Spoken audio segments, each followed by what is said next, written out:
Shall we talk about the big bulb in the room? Yeah, so I've shaved my head. Comment below what you think. The comments actually, it's all engagement, so even if you don't like it, comment letting me know. Hey there poetry pals, welcome back to another video. This week I am sharing with you all of the things that I have read whilst travelling the world.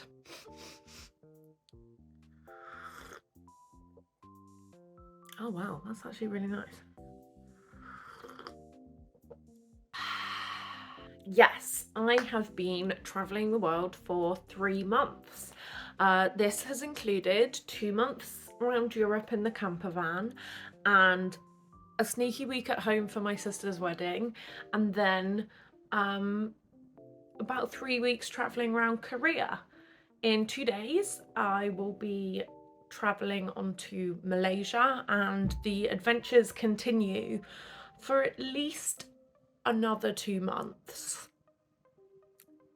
And depending if I run out of money, hopefully a little bit longer than that. So that is one of the reasons why the filming quality might be slightly less, is because I am filming this on the bedroom floor of the guest house that I'm staying in near Incheon Airport in South Korea. So apologies if the sound is a bit echoey or the filming quality is not that great. Yeah, although to be fair, the filming quality is a lot better than my normal mobile phone because I've realised that my husband's mobile is better than mine, so I'm filming on his. I've sent him out, he's gone shopping, he's got my mobile. Anyway, here's how the video is going to work. I'm going to read out all of the books that I have read, and I'm going to give them a 1-sentence review, and then I'm going to give them a star rating. I have not planned my review or star rating, so all of this is going to be kind of unscripted and fun. Woo, so spontaneous. Yes. But before we go any further, please make sure you like this video, comment down below what you think of my shaved head, the engagement helps. Subscribe, turn on notifications as well. As I said, the engagement really helps small creators like me get found, so go do all of those things. And while we're on the subject, why don't you follow me on social media? I am at Juicy Alford Poet on all the things. If you want to support the channel, you can join me on Patreon or buy me a coffee. The links to do both are in the description down below. Thank you very much. If you want to keep up to date with my reading habits, or you want to read more of my reviews, then you can follow me on Storygraph. My username is Josie Alford Poet, so head over there and follow me over there too. Yeah, so these are going to be roughly in the order that I read them. A few of them overlapped and we're just going to go with it. So number 1 was Journey to the Centre of the Earth. I actually had this on Audible and it was read by Tim Curry. One of the cool things about listening to a book on Audible is that you have that extra layered experience of the listening to it as well as the actual story itself.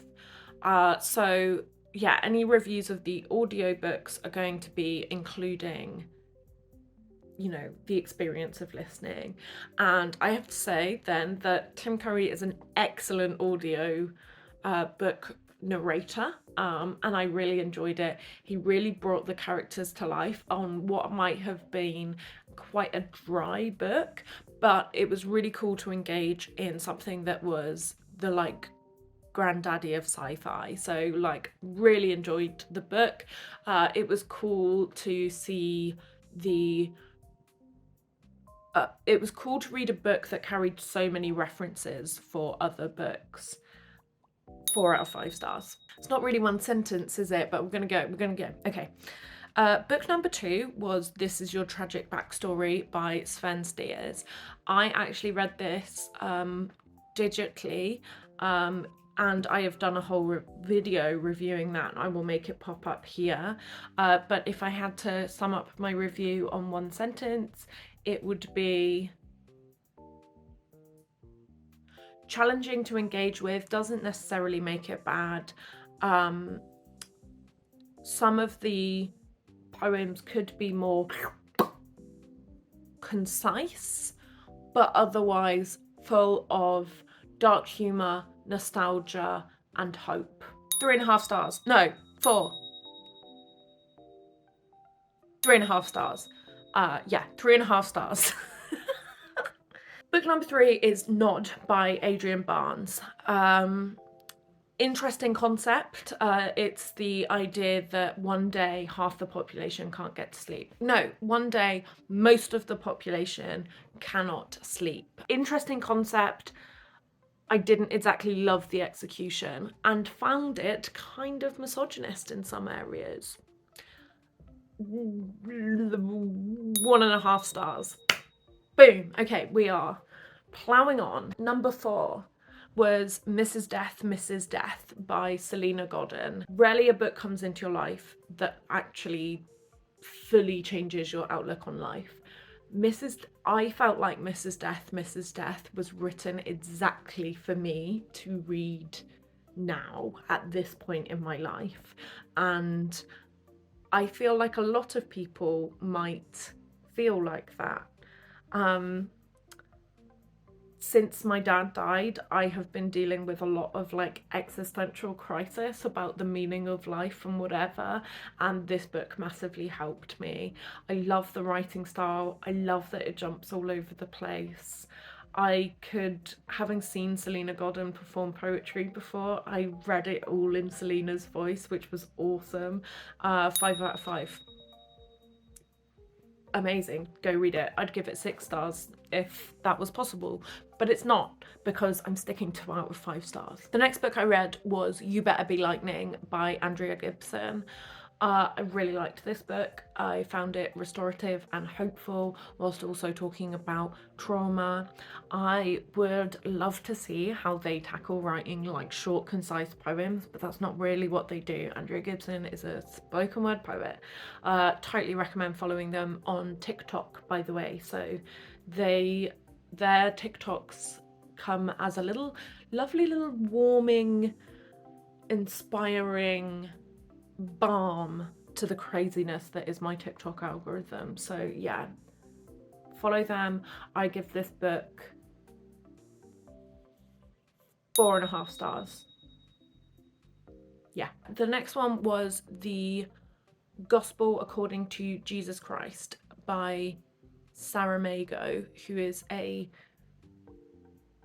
Portuguese writer who is the only writer in the Portuguese language who has won a Nobel Prize, and this is the book that I bought in Lavaria Lello. You can see my video about that bookshop there. And yeah, I got about partway through this book before it got stolen, so I am including it in my books I've read whilst traveling, but this is the did not finish, but not because I didn't like it. The writing is really dense, the paragraphs are really long, and the writing is really small on the page, which makes it quite difficult to engage with. But it's also really funny. It's rare for me to engage with older books in that way. Sometimes the humor doesn't sort of translate to today, if that makes sense, and I really enjoyed it. I found it really funny. However, if you're not a huge fan of blasphemy, then I don't think you'd like this book. I will give it 4 stars. So the next one I've got down here is The Girl on the Train. Finally got around to reading it. It's been sat on my shelf for ages. I took it with me and I read it in 3 days.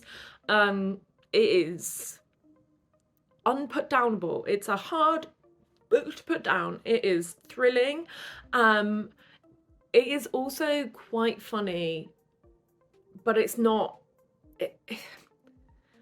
It's funny when you have watched the woman in the window from The Girl Across the Street, or whatever that Netflix parody show was called.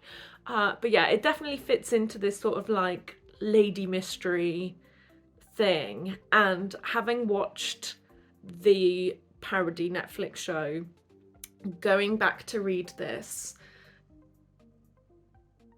it was just funny because some of it really, really hit some of those tropes.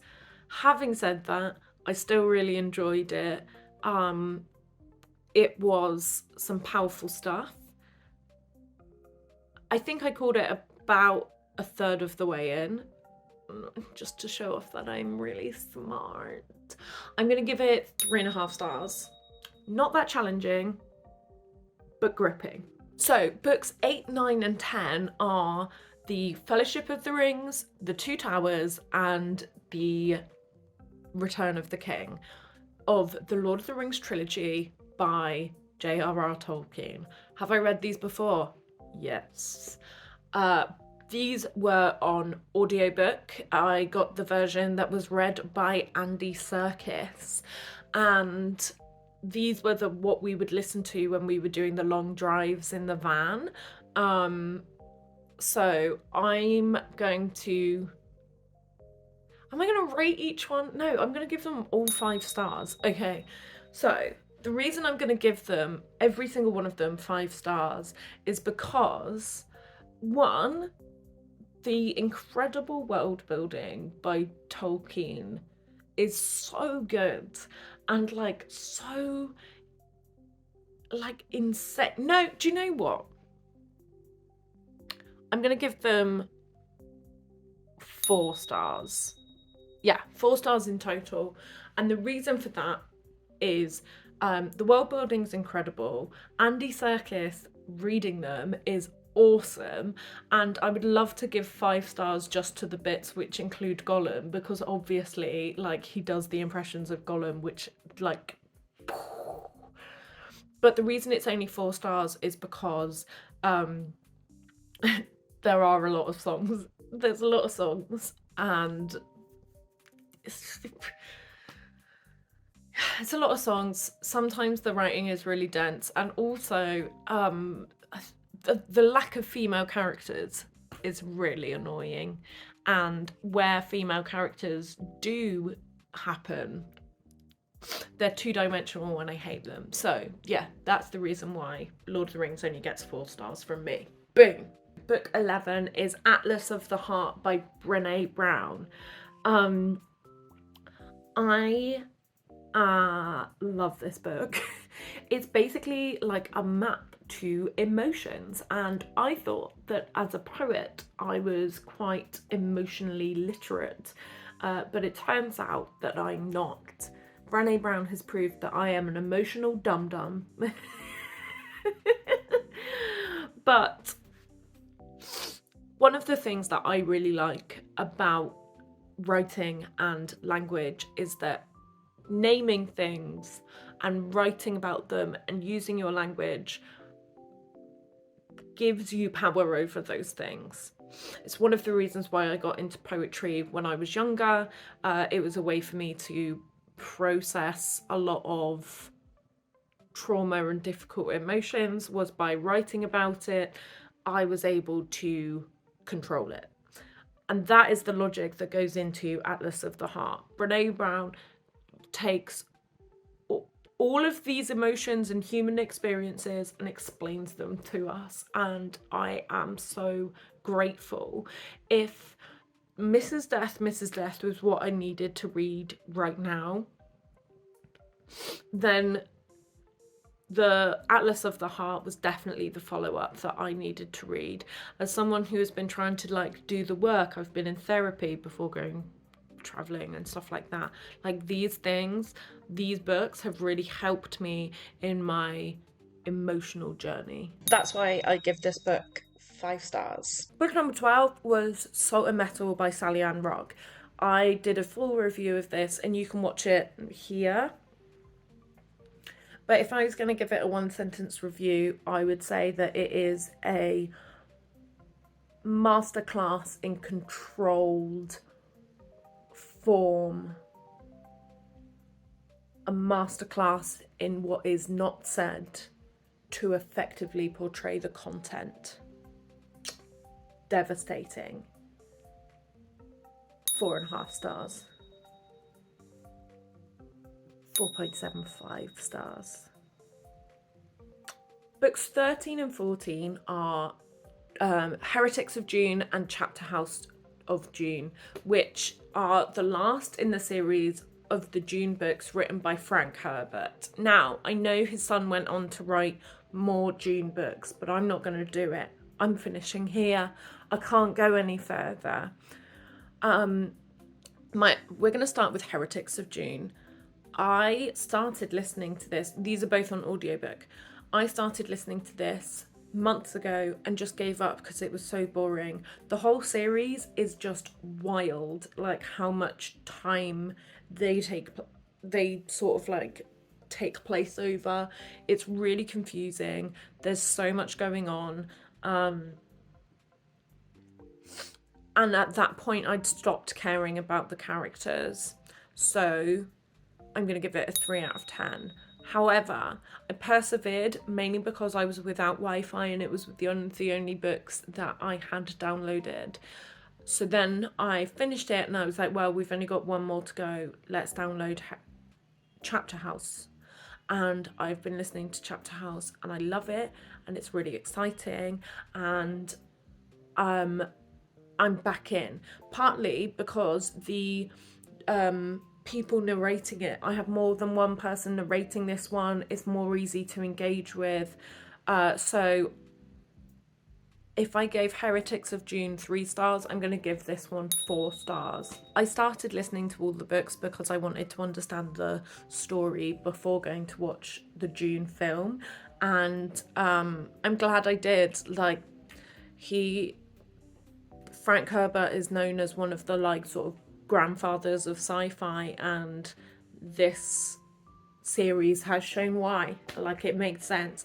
And not to mention, you can see references to Dune in so many different sci-fi books now, even like real casual ones, like in the Expanse books. In one of the first Expanse books, Naomi Nagata says to herself, "You're wool gathering," and then giggles and called herself a nerd, and that is a reference to Dune, and I love it. So this isn't one sentence. 3 stars for Heretics, 4 stars for Chapterhouse. The next book I read was The 7 Husbands of Evelyn Hugo. This was recommended to me by my friend Lorna. She runs a really awesome Instagram called Lorna the Book Lover. I will link it below. And she recommended this book to me. She said I might like it, and she was absolutely correct. I did love it. I loved the entire thing. Did send me into an existential crisis about halfway through, but we came through the other side. The ending of it is incredible. I love this book, 5 stars. The penultimate book that I have read on my travels is I Call Upon the Witches by Chloe Hanks.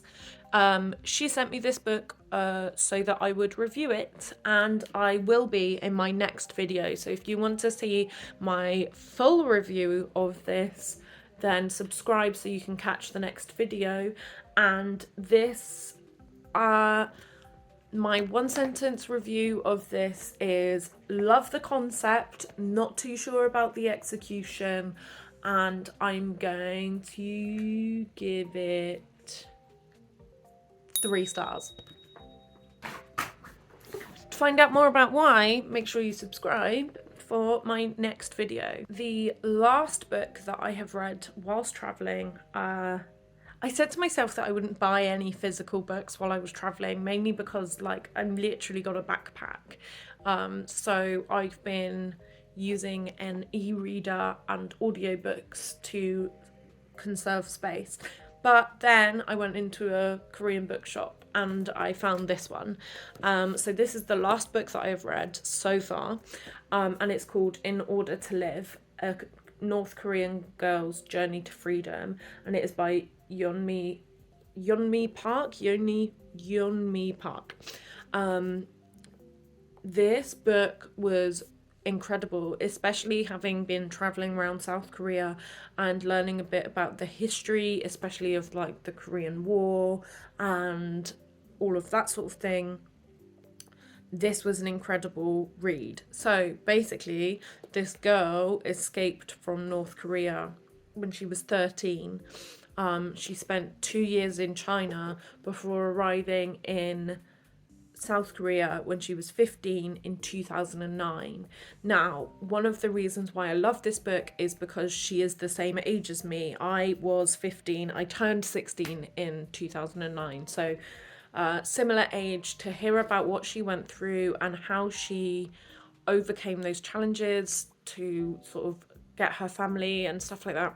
Emotional, incredible, 5 stars. Okay, so the books that I want to read next are Iron Widow by Sharon J. Zhao and Truth of the Divine by Lindsay Ellis. Both some YouTuber books, 2 YouTubers that I really do enjoy watching. So yeah, excited to get onto those next. So that's it for this video. What I want to know from your comments is 1, what do you think of my hair? And 2, based on what I've read so far, what do you think would I enjoy? Give me your book recommendations in the comments down below, please.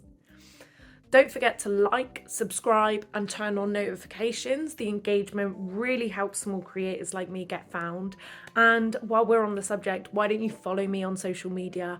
I am at Josie Alford Poet on all the things. And you can support the channel by joining me on Patreon or buying me a coffee. The links to do both are in the description down below. Thanks so much for watching. I'll see you all in the next video where I will be reviewing Chloe Hanks' I Call Upon the Witches. See you next time. Bye.